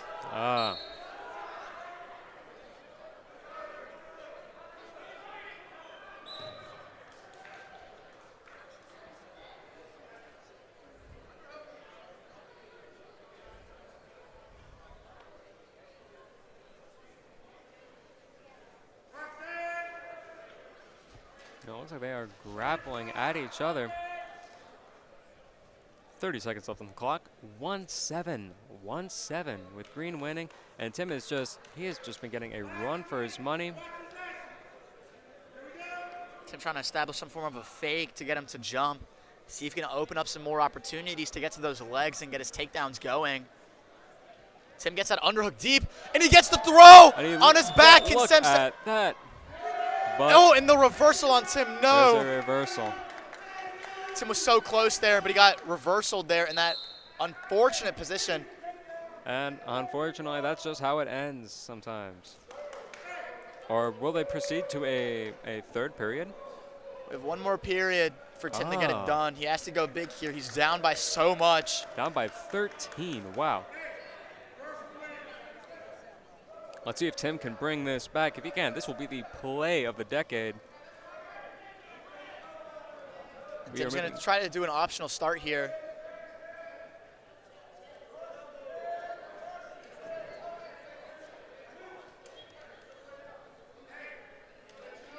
We're moving into the third period here. 1-14. And they're going to go, Tim's going to call for neutral. It looks like Tim's going to go for a big throw here. It's the only option he has, and hopefully he gets it done. Hopefully he gets the pin. We're now moving to 1:15. 1 minute 55 seconds left on the Tim's clock. getting that underhook. I know he's about to set up. He's going for the throw. Will he get it? He's going for it. He wants it. He wants it so bad. But he gets it. The takedown. He gets a takedown. But I don't know if that 3 points is going to mean anything right now. And he cuts him again, looking for that throw again. Now moving to 4:16 with about 1.5 minutes left on the clock. 4:16. Unfortunately, Tim is not on top, but I mean, we can see very here, especially in a very high contact sport, you know, high, big reversals can happen. That is an out of bounds, it would seem. I mean, Tim, even though he's so down, even getting takedowns right now, it does not matter because he's down by so much. I mean, a takedown's only worth 3 points, Riley, and he needs the pin here because he doesn't have enough time to win by just takedowns. So he's looking for a big throw to get him on his back to get the pin, and he almost did it there out of bounds with their back to the center. Hopefully he can pull this back with a pin. Right now they are just grappling at each other. Lots of hand fighting. Tim's going to probably try to establish that underhook again. He just attempted it right there, but the guy stuffs it. Yeah, he knows what he's doing. And he gets the underhook. Oh. Let's see if he gets it. He may get it. He's trying to throw it. He's trying to throw it, but Tim's on his butt. Oh. Dang. All right. And Tim upset. He almost had it there. The Mustangs with a really, really nice play there at the end. Tim is really, really mad here. Threw his headgear on the mat. The coaches may get mad at him for that one. close match. An unfortunate loss for Tim as he walks off. But now we have Jake Rayum. Jake Rayum versus Cambridge, right? Jake Rayum in Cambridge. Now, Jake Rayum, honestly, I'm not going to glaze, but he is an unstoppable force. He is so good. Fifth at state his freshman year. Fifth and state. Now he's a junior. He's so fast, so strong. I don't see him losing this match at all. Oh, yeah. Especially looking at his record, 16-2. 16-2. That is a devastating record. It looks like Cambridge is readjusting his headgear. Looks like his headgear got wrapped around his neck there. So, I mean, you see things like that happen. Does accessory malfunctions happen a lot? Especially, I mean, I imagine it would in a high-contact sport like this. Yeah, the headgear sometimes will get knocked off, pulled off, some stuff like that. But, I mean, they kind of persevere through it. I mean, they take their time. They'll put their headgear back on. It's not that big of a deal, I'd say. But Jakes gets to that single, like he's going to elevate it and go for the trip. Oh, look at that. He Yes. takes a tumble there. 3-0. He gets the 3-0 takedown. with a 1:20 left on the clock in favor of Walton. Now let's see what happens. Jake's going to grab that ankle and drive him over his head to get him flat.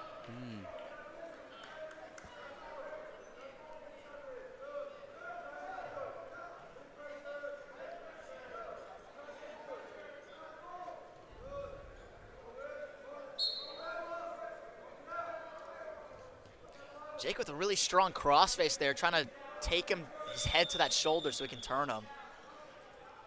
Oh, yes, yes. 55 seconds left on the clock. 3-0. 3-0 in favor of Walton. And he's just been going on the offensive the whole time. He's just not really been letting Cambridge get a word in. Cambridge has no breathing room right now. They got to start creating some opportunities, creating some openings. Oh, Jake may be looking for the banana split here, and he's looking for it. He may get it. And a potential dangerous. Ref calls. Now, the reason the potential dangerous was called was because Jake was on his back, and both of Cambridge's hands were off the ground. So if they were to fall or something like that could happen, you could have some potential injuries. But it already looks like he has gotten Cambridge flat on his stomach. That is not a good day for him. Controlling his wrist, as you mentioned. Good hand control. Score is 3-0 with 10 seconds left on the clock for the first period.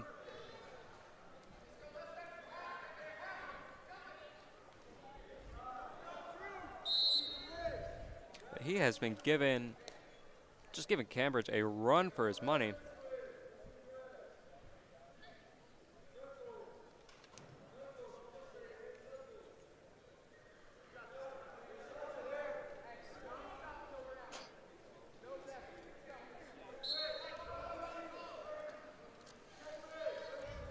Start of the second period, Jake chooses bottom, and he gets a quick escape, and he's already back in on the takedown. Look at that. Amazing wrestling by Jake Rayum. Wow. Oh, wow. A minute 45 left on the clock. He's already up 7-0. 7-0. That is fantastic on the second period. Now, Jake Rayum, he's one of the loudest people in the room. I mean, he walks us through our drills, walks us through our warm-ups, and he is most definitely the best person on Walton's team right now.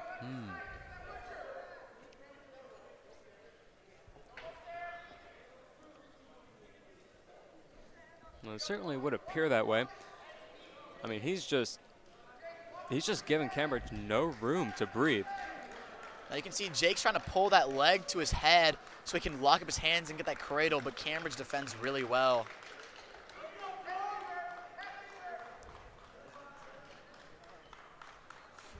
Score still remains 7-0. 7-0 in favor of Walton with about 50 seconds left on the clock. We are in period 2 right now.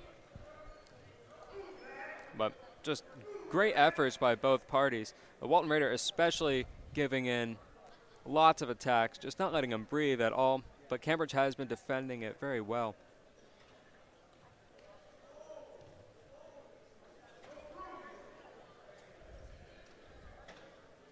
Looks like Jake may be looking for that 2-on-1 tilt. He's going to take his wrist and pull it around his body. And he goes for a half. Nelson going under the arm and onto the back of the head for the turn, but Cambridge is honestly defending really, really well on bottom. But I don't see them winning this match if you can't get some form of offense going, Riley. Oh, yeah.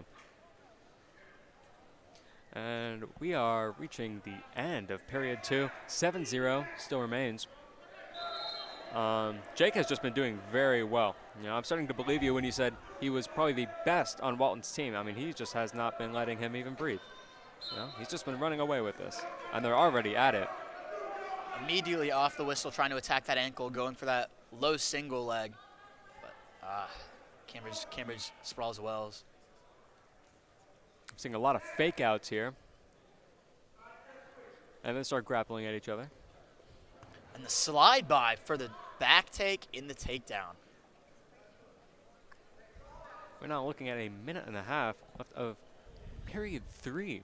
10-0 in favor of Walton, in favor of red.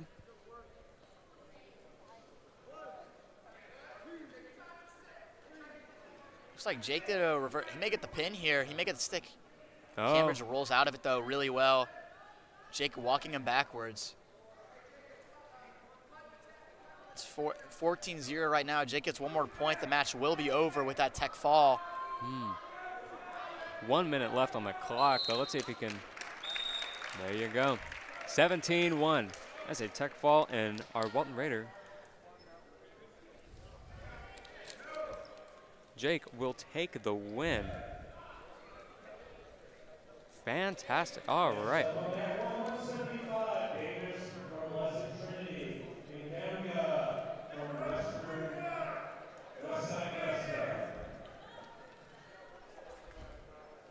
Now we're on the 175. We have Blessed Trinity against Westside. Let's see how this goes.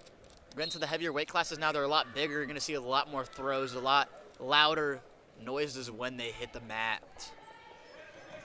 Oh, yeah. I'm especially looking forward to the Morrow throws. Those have just been very entertaining so far. We're looking at no points. Still He's trying to step on his hand. Oh. And a throw. Oh, but he goes backwards with it and gets. Now they're walking around. Lots of scrambles, just lots of moving back and forth. And the ref Ed gave that takedown to Westside. They're just grappling right now. 3-1 with about 1 minute 20 left on the clock. Period 1. Blessed Trinity with the ankle pick to secure the takedown. And escape. Really close match here. Looks like they're both pretty even. It looks like Green's ankle band has fallen off. They're now leading 4-4, a tie. About 1 minute left of period 1.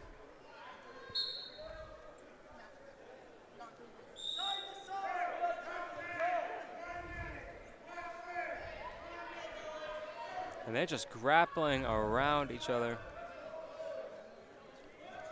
Now you can see Blessed Trinity trying to use that underhook and attacking that far knee, trying to take him over. But he switches down to that single leg. Looks like he can elevate it and get the takedown here. Oh, yeah.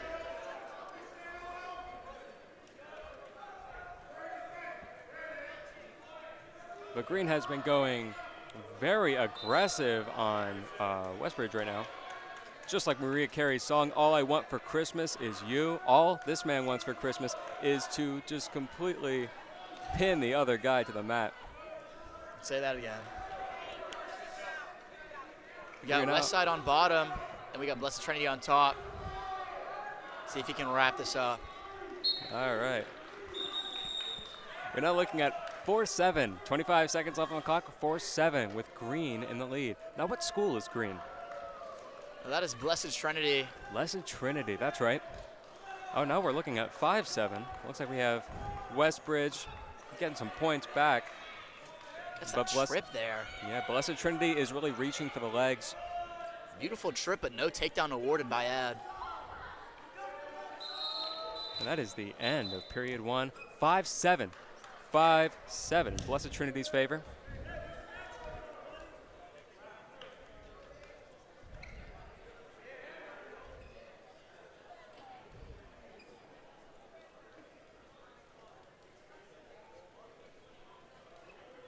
It's just been a very substantial game so far. I'm wondering when the Undertaker or the Rock or I'm wondering when they're going to come along, because it looks like, it's a very hard-fought battle here. We're entering period 2. It's still 5-7. Looks like they are grappling each other. Looks like Westside's trying to use the coffee grinder move. Oh, the coffee grinder. All right. He's going to take his forehead and drive it into the back of his armpit and pull that far wrist away, and that's going to drop his shoulder to the mat, flattening him out. All right. Blessed Trinity does a little switch there and gets the stand-up for the escape. Score is currently 5-8 in Blessed Trinity's favor. About 1 minute, 25 seconds left on the clock. Period 2.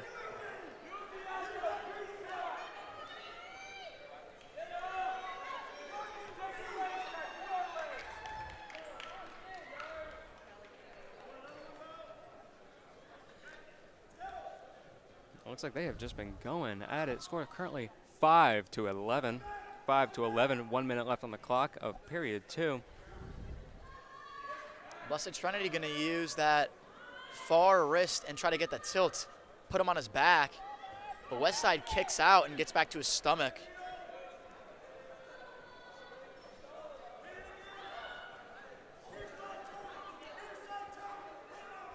It looks like the coaches are getting very heated about this.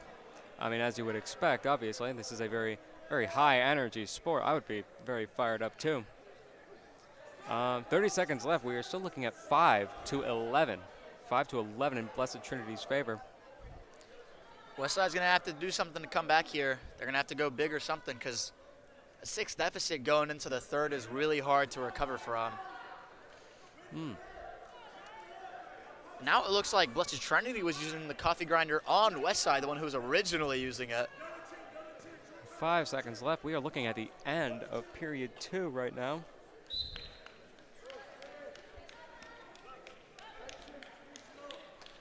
Which means we will be moving into period 3.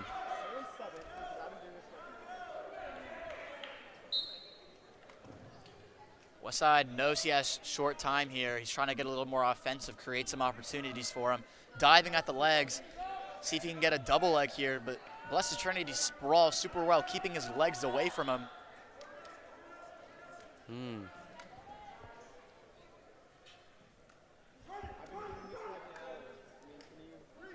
And then he goes to the back trip to a tilt. Blessed Trinity now on his back. This is a very vulnerable position.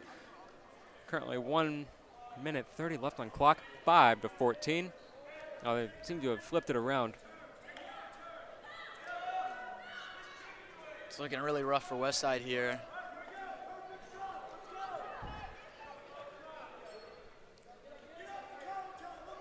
And he's getting that ankle pick back to the ankle pick. Look at that. And they're out of bounds. Out of bounds. Scores now 1 minute left on period 3. 6-18. 6-18. That is a very substantial score there. A couple more points to Riley, and we're going to get another tech fall. That sun is bright, shining into the gym right now, making it hard for us to see the mat. Yeah, that's true.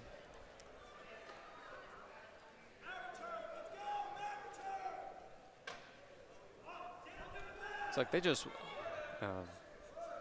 Blessed Trinity just wants to end this quickly with a tech fall or time running out.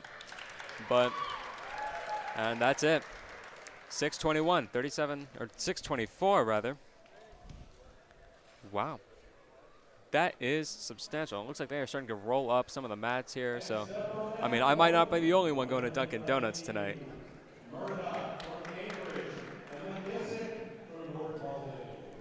A good win by Blessed Trinity. It looks like that was probably one of their only wrestlers in the finals so far, and he does secure the win.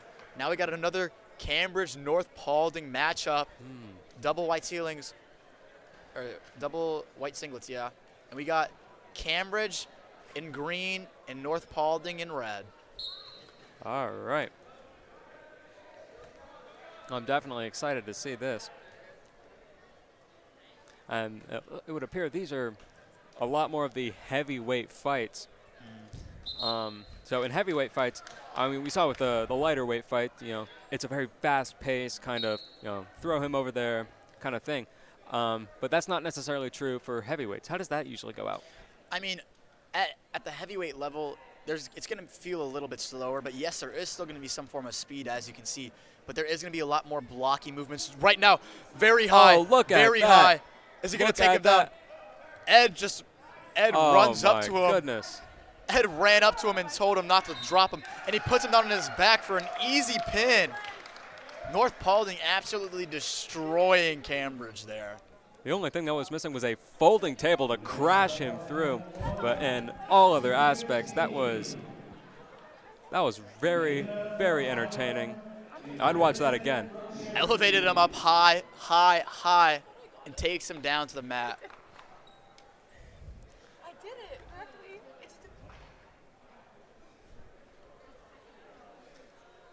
And currently, we are maybe looking at our final games here. It looks like everyone's packing up, but we still have a little bit to go. Obviously, these are the heavier weights. We have the Warriors versus, I'm not entirely sure what that school is. What is that school? I believe that's Hiram versus, Hiram. I believe this is Cherokee, but in a different singlet. Very curious. Maybe it's Chattooga. I got to get a better look at this right now. But yeah, this is at 2:15, second to last match of the day. All right. After 2:15, it's 280. Massive gap, massive bridge 280. there. You can weigh anywhere from 216 pounds all the way to 280. It's a very diverse weight class. You could be up against big competition. Oh, yes. I feel that in these next games, we're going to see the next Rocks, the next Undertakers, the next Gravediggers. No, Gravedigger's a monster truck. But But still big, though. Just oh, like yes. the Oh, heavyweights. yeah. Still very massive. Do you know what else is massive, Riley? We're getting a little close there. Back I to the think match, we back should- to the match. Back to the match here. And it looks like still 1 minute. Still 1 minute. A little less than a minute, and we still have no points left on the scoreboard here. And it looks like Hiram with a big double leg thrown you go. down. that'll do it. Looks like 3 points for Hiram had just been scored. But that was a very impressive just pick up, and then he just puts him down just like that. Looks like he's trying to use the butcher, taking that wrist over his head. He may be able to get the pin here, stick the pin. He's on his back. It was a low taper fade jump.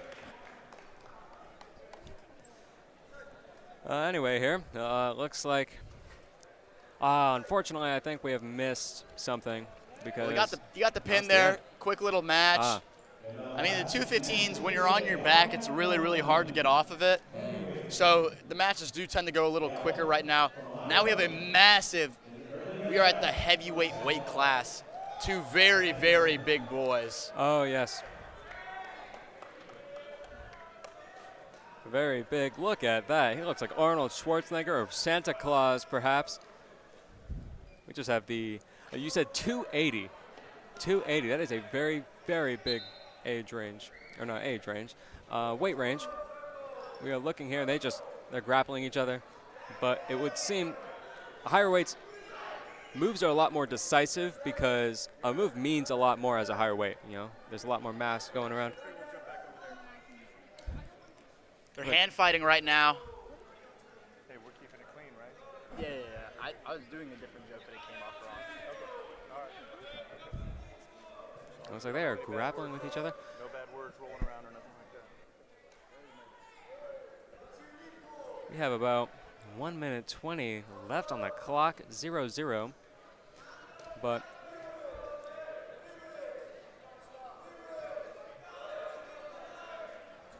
especially, these bigger weights. And I believe we have Hiram there, and then we have blue. I don't believe I've seen that today. What's the blue? It's a new school. I mean, their only wrestler was at the heavyweight division. Now, I believe that would be that's the Jaguars, I think. The Jaguars. All right. Interesting team. Let's see what Looks they do. like And he they gets are a on the trip, ground. and they're scrambling. Looks like a scramble. Hiram is put on its back. Let's see if they can get up here. really tough position. And he gets the pin. And that's a pin. No even takedown or escapes. Score it 0-0, and we have a pin. That was a very good match. And I think that concludes the end of our wrestling here. Thank you guys all out for watching. This has just been a tremendous game here. This camera's got to turn to show the trophies. And it would appear they are showing the trophies now. And Unlock it. very soon we will go off the air after we show the trophies. But we still commend everybody for coming out here, for watching, supporting our Raiders. We personally took home, what, 2 trophies? 3? I believe so. I believe we're providing 2 trophies or 3 trophies for the winners. I just want to say thank you, Riley, for having me on as a co-host. It was really fun, really enjoyable to share the sport of wrestling with y'all. And I'd like to say bye. Thank you. All right. Well, see you, Peter. It's been great having you.